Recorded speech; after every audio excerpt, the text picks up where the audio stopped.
Bueno, que Dios les bendiga, y en la entrevista de la semana nos acompaña en esta hora un pastor evangélico. Él nació en Nicaragua, pero está radicado actualmente en Texas, Estados Unidos.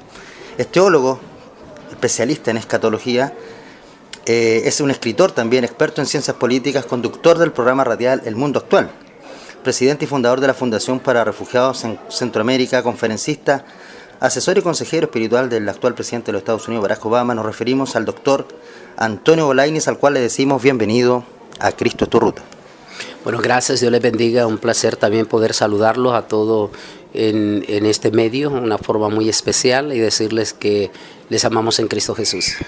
Pastor, sabemos que muy joven, a los 17 años, conoce a Jesús y tiene que abandonar su país por la guerra, llegando a Honduras. ¿Cómo nace en usted el ministerio profético? Supimos algo ahí de los 40 días de ayuno. Bueno, yo creo que esto vino desde el inicio, desde mi comienzo. Recuerdo que cuando yo me convierto al Señor Jesús, en los primeros 8 días yo me leí todo el Nuevo Testamento. Y en esos 8 días, 2 veces me leí el libro del Apocalipsis. Eso quiere decir que el Apocalipsis desde el comienzo fue el libro que impactó en mi vida. Cuando después yo tengo mi llamamiento en el ayuno, específicamente el Señor me dice que mi ministerio va a ser sobre los acontecimientos finales y que me va a llevar a prepararme a los niveles más altos para documentarme, hablar para sus 2 pueblos. Él me dijo específicamente: vas a hablar a mis 2 pueblos, a Israel y a la iglesia, sobre los tiempos finales. Y así ha sido, exactamente como Él me lo dijo, así ha sido. ¿Dios cómo lo preparó? Porque usted era experto en ciencias políticas, a los 17 años era dirigente estudiantil en su país, pero también usted tiene descendientes, abuelo israelita. ¿Dios permitió que usted viviera en Israel para eso? Yo pienso que sí, la Biblia dice que a los que aman a Dios todas las cosas ayudan a bien. Cuando era joven viviendo en Costa Rica, conocí al embajador Nehemia Temer, uno de los héroes de la guerra del 48. Y él preparó el camino, me dijo: bueno, mijo, prepárate, vas para Israel con toda la documentación y todo. Y así es que se me abren las puertas y voy a vivir a la tierra de mis ancestros para estar allá y documentarme y prepararme en el conocimiento de todo el Medio Oriente, de la profundidad religiosa y de los acontecimientos proféticos. Dios sabe el futuro y para Él ya es historia, por eso lo estaba preparando. También sabemos que usted es conductor del programa radial El Mundo Actual. ¿Cómo nace ese programa y qué importancia le da a las comunicaciones en este día? El programa nace hace 10 años en Washington, D.C. y nació ante la inquietud de la gente de conocer los acontecimientos frescos de lo que está pasando en el mundo. Y por eso el nombre, El Mundo Actual, es una reflexión profunda, constante que estamos dando del acontecer espiritual, político y religioso en todo el mundo. Y ahí nace, hoy en día, estamos solo en el área metropolitana, Washington, D.C., para la honra y la gloria de Dios. Somos el número 1 de audiencia de Washington, tan fuerte que líderes políticos importantes nos piden a ver si los entrevistamos en el programa por la audiencia que tiene en Washington, D.C. Y ahí se nos ha regado múltiples de radios, tanto en los Estados Unidos y a lo largo de América Latina, múltiples de radios que se nos han unido a retransmitir El Mundo Actual. En este momento tenemos audiencia a nivel mundial, gracias a Dios. Bueno, acá en Chile está en la radio del pastor Marcos Morales, lo hemos escuchado más de alguna vez. Sí, bueno, el hermano Marco, el pastor Marco Morales, un tremendo hombre de Dios, un tremendo siervo del Señor, ha sido uno de los que ha retransmitido nuestro programa El Mundo Actual aquí en Chile. Pastor, también sabemos que usted es escritor. Libros como Camino al falso profeta, El microchip, Las 10 vírgenes, Los 2 testigos, Camino al juicio final, Síntomas de la gran tribulación. ¿También Dios le dio ese don de escribir? Sí, bueno, tenemos varios libros que hemos escrito sobre los tiempos finales. El primero fue Eventos antes del fin del mundo. Eso fue mi primerito libro, estamos hablando ya por el 89. Algunas cosas de las que escribí impresionante aquella vez, muy joven, como cuestiones profético, hablé sobre que el país que apuntara más cerca al anticristo iba a ser el campeón mundial de fútbol en los últimos días. Y de acuerdo a la investigación que hemos hecho, nos ha llamado la atención que en aquel entonces yo ni sabía, ni tenía idea y ahora tenemos un sospechoso muy grande y un país donde efectivamente está en todas las maneras liderando. Idea solo por sacar así, ¿verdad?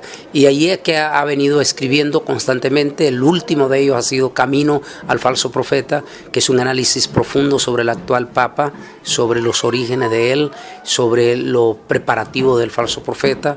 Analizamos de que el falso profeta se levantará específicamente de las partes más profundas del Vaticano, que es la segunda bestia, un análisis profundo de todos los falsos profetas. Esa es la última obra que hemos sacado. Bueno, su especialidad es la escatología. Pastor, ¿qué piensa de la rebelión árabe o la primavera árabe en países como Egipto y Siria, entre otros?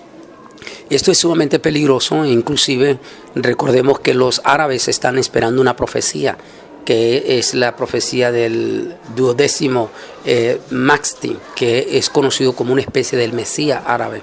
Según ellos, la profecía de ellos, ese Mesías árabe preparará el terreno, un levantamiento de todos los árabes para luego traer una victoria contundente contra Israel.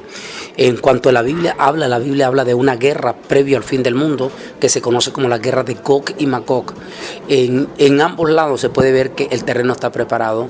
Este levantamiento ineludiblemente inquieta no solo a Israel, sino al mundo entero, y es definitivo que el camino se preparó para el cumplimiento de la profecía de Ezequiel 38 en cuanto a la guerra de Gog y Magog.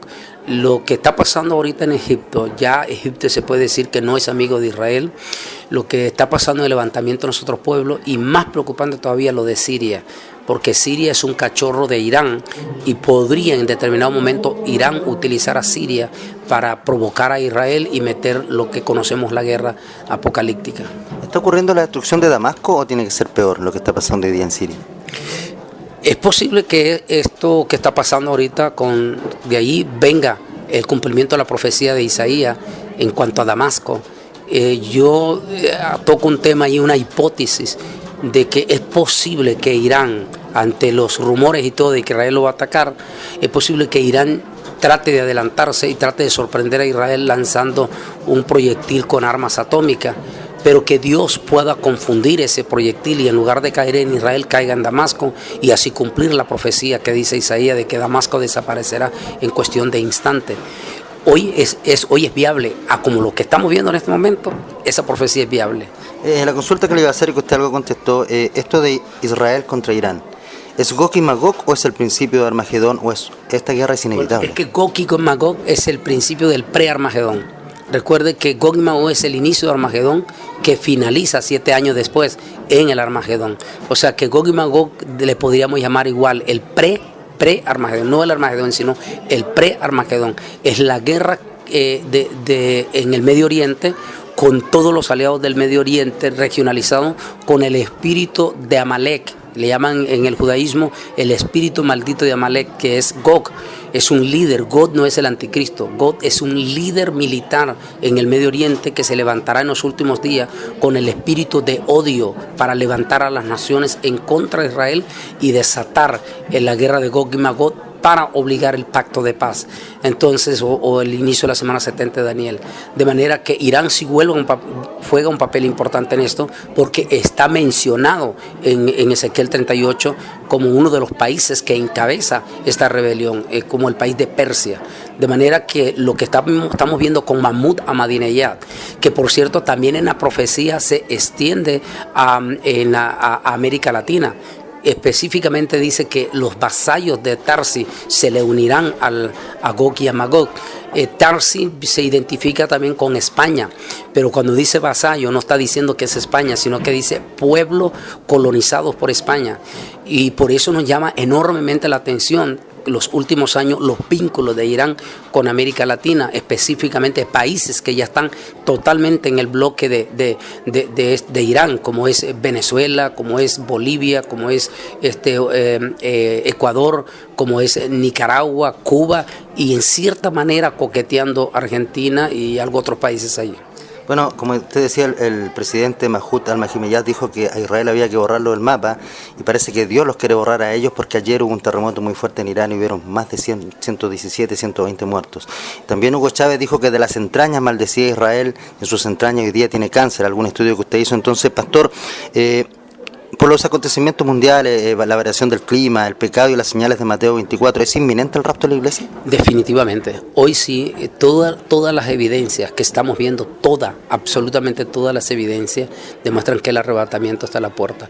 La más grande evidencia que estamos viendo en este momento es dos cosas: los preparativos para el microchip, como la marca de la bestia, y la apostasía.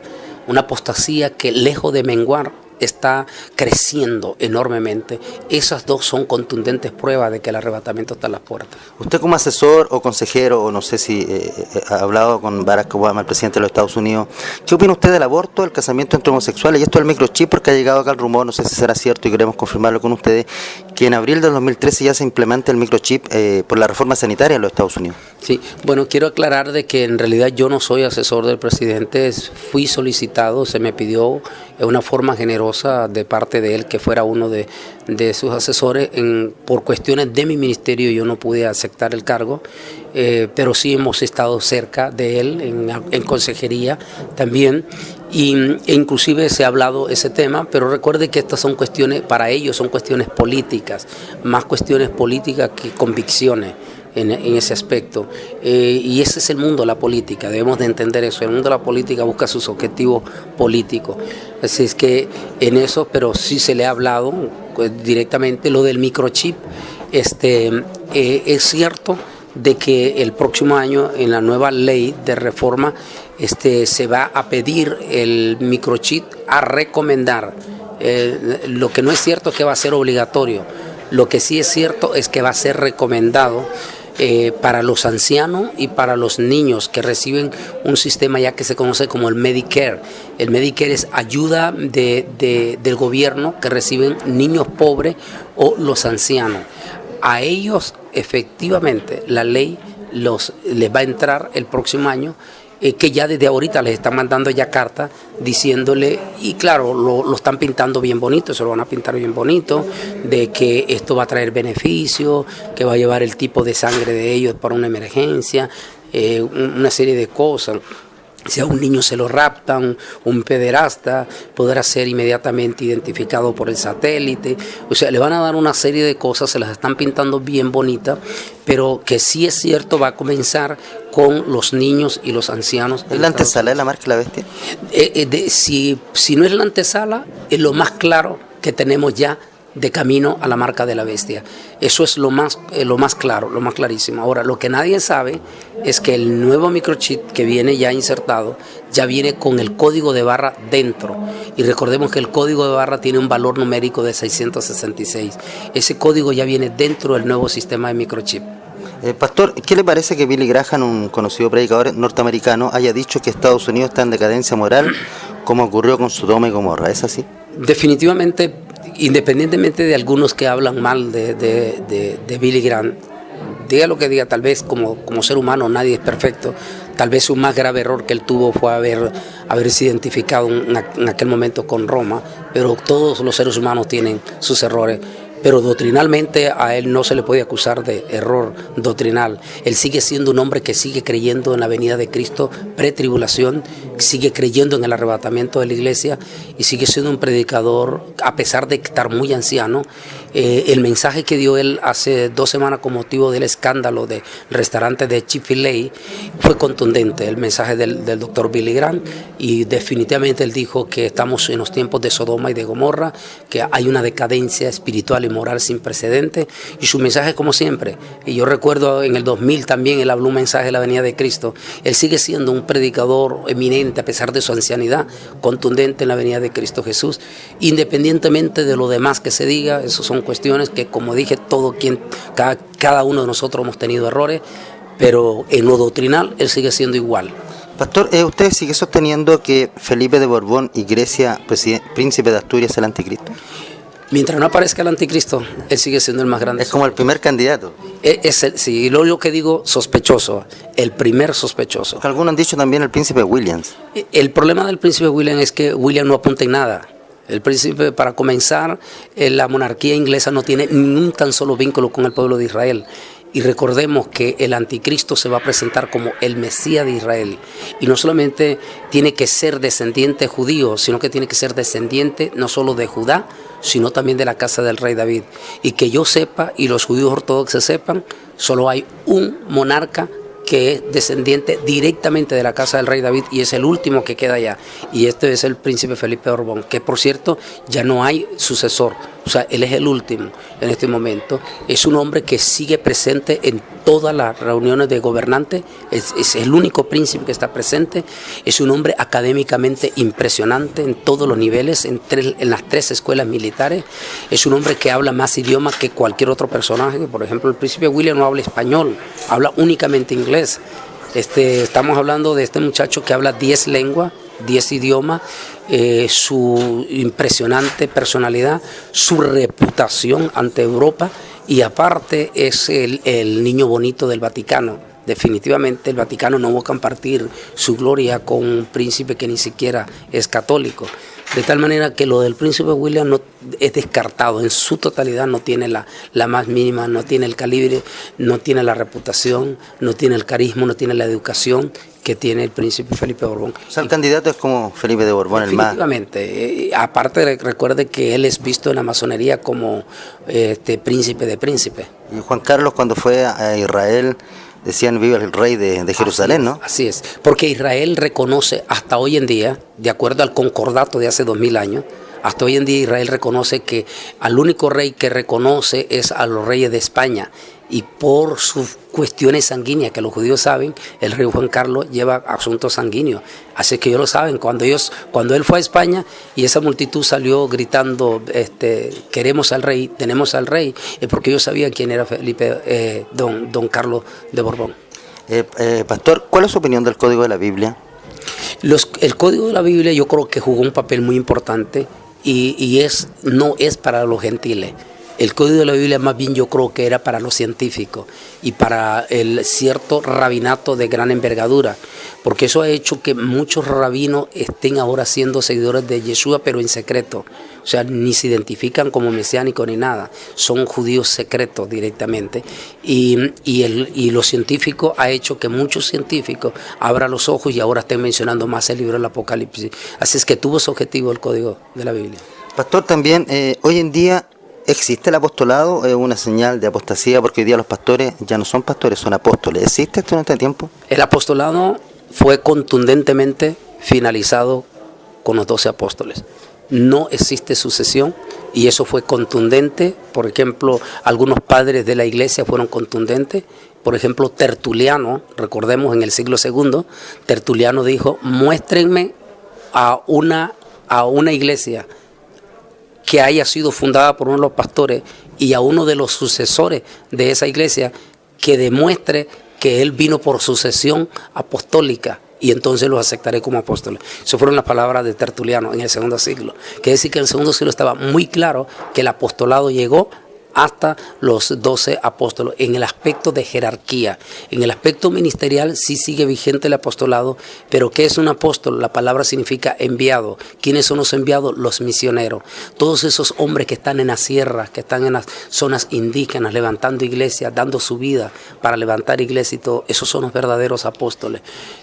Apostolado como estos sinvergüenzas que se están presentando hoy como pequeño papa, eso no existe.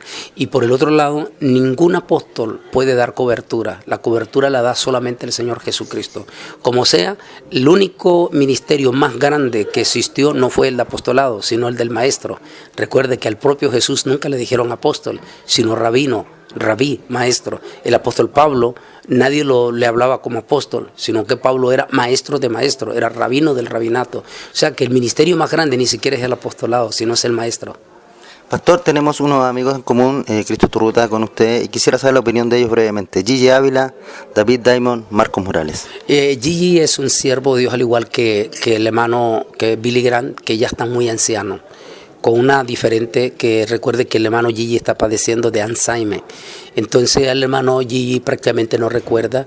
De hecho, lamentablemente algunos corruptos han utilizado su imagen, haciéndolo aparecer con fotos. Como ecuménico incluso. Como ecuménico, pero él no sabe, él ni se da cuenta de lo que está haciendo. Es inocente por el asunto del Alzheimer, pero que sigue siendo un siervo de Dios, no hay la más mínima duda. Es un hombre tremendo de Dios, ungido. Yo creo que difícilmente ya vamos a ver a estas alturas a otro siervo de la unción del calibre de G. Ávila. Difícilmente lo vamos a ver, y la fidelidad. Marco Morales creo que es un paladín de aquí de Chile, uno de los varios hombres que Dios tiene. Valiente. Valiente en el tema de la apostasía. Y pues David Damon, un muchacho joven que lo tengo muy de cerca allí, lo estamos asesorando muy fuerte, es un gran hombre de Dios, es un buen muchacho de Dios, y me da risa cuando algunos han dicho de que no es judío, porque yo viví en Israel y yo puedo conocer a alguien automáticamente si eso no es judío, porque nadie puede hablar de la contundencia del judaísmo si no ha sido judío, y haces que no tienen ni que buscarlo, solo escucha hablar a David y se da cuenta que es judío. Pastor, agradecemos este tiempo para ir concluyendo. ¿Qué opinión tiene de los hermanos chilenos? Varias veces ha venido a Chile. Sí, Chile es un país precioso. La comunidad chilena, que la empecé a conocer yo en Canadá directamente, hay muchos chilenos en Canadá. Es una de las cosas que he aprendido del chileno es la sencillez, es la humildad. Eso me impacta. La inmensa mayoría del chileno que he visto es gente humilde, bien sencilla, muy humilde. Pueden estar en puestos muy elevados y aún así son bien humildes. Pastor, ¿ha comido comida chilena? Supongamos pastel de choclo, empanada. Las empanaditas riquísimas. Y el pescado, la comida chilena, la cazuela chilena es riquísima. Pastor, ¿usted también está a cargo de la Iglesia de Dios? ¿También tiene una iglesia ya, una congregación en los Estados Unidos o no? No podré. Yo comencé como pastor, debo aclarar, ¿verdad? Y mi ministerio ha sido pastor, he sido maestro, he sido fundador de iglesia también, y ahora con el ministerio profético que siempre ha estado. Como viajo demasiado, 48 semanas al año estoy viajando, entonces definitivamente no puedo. ¿El apoyo de su familia? Constantemente, la bendición de los aviones. Sí, cuando es Estados Unidos, que la mayoría del tiempo que estoy, mis compromisos son viernes, sábado y domingo. Lunes a jueves estoy con mi familia directamente. ¿Tiene hijos? Tengo una niña de 5 años y también soy miembro de una iglesia donde pago mis diezmos y todo. Como corresponde. Como corresponde, así es. Pastor, ¿qué proyectos tiene a corto plazo? Bueno, el mismo que siempre, viajando muchísimo por todas partes del mundo. Lo más cerca que tengo ahorita es Europa, Suiza e Israel. Pastor, para concluir me gustaría que le mandara un mensaje a los auditores del Ministerio Cristo es tu Ruta. Solo decirles que apoyemos ministerios sanos, ministerios apologeta, como este ministerio de ustedes. Apoyen, si no apoyamos a los nuestros, entonces vamos a ser débiles. Una de las razones por las cuales los apóstatas son fuertes es porque los apóstatas están unidos. Si nosotros, los verdaderos, no apoyamos lo que es nuestro, entonces es cuando nos debilitamos. Que apoyen siempre estos ministerios. Pastor, y un saludo también para Cristo es tu Ruta, porque estuvimos hace poco de aniversario, llevamos 15 años, pero como página nueva, ya un año, pero 15 años de ministerio, estuvimos en Radio Corporación, Radio Armonía. También un saludo a todos los cibernautas que a través de toda la tierra van a ver esta grabación, y también un saludo de aniversario para nuestro ministerio. Bueno, sí, un saludo muy especial entonces, Cristo es tu Ruta, también pues para todos los lectores, algunos ya desde muchos años seguidores, y que recuerden, sus comentarios, su respaldo positivo, sus críticas constructivas son los que mantienen este ministerio, y sus ofrendas. Que sigan adelante apoyando, y felicitaciones por el aniversario de Cristo es tu Ruta. Pastor, algo muy cortito que se me quedó en el tintero, que se lo voy a consultar, ya le da, a uno se le olvidan las cosas. He escuchado que para hacer el tercer templo está la mezquita de Omán. ¿Cómo va a suceder para que los israelitas hagan el templo al lado? Yo he escuchado que a lo mejor va a haber algún terremoto, Dios va a intervenir. Usted que ha estado en Israel, ¿cómo ve eso del tercer templo? Bueno, esa hipótesis sí se maneja. Aún por los propios musulmanes, porque yo consulté con los musulmanes también. La única manera que el templo se va a reconstruir es que un terremoto bote esa mezquita. Y recordemos que el arrebatamiento de la iglesia va a estar acompañado por un terremoto universal. Se levanta la crisis de la guerra, se levanta el anticristo, como ya está caído la mezquita de Omar, el anticristo, con una forma de echarse a la bolsa al pueblo judío, va a lograr el permiso para que los judíos empiecen la reconstrucción de su templo. Así que es viable toda esa profecía. Pastor, gracias por estar con nosotros, Dios les bendiga. Y si alguien quiere visitar acá al pastor, el ministerio, su página, bolaines.org. Eso sería, ¿no? Correcto, que Dios me le bendiga a todos y ahí estamos a la orden. Bendiciones. Dios le bendiga.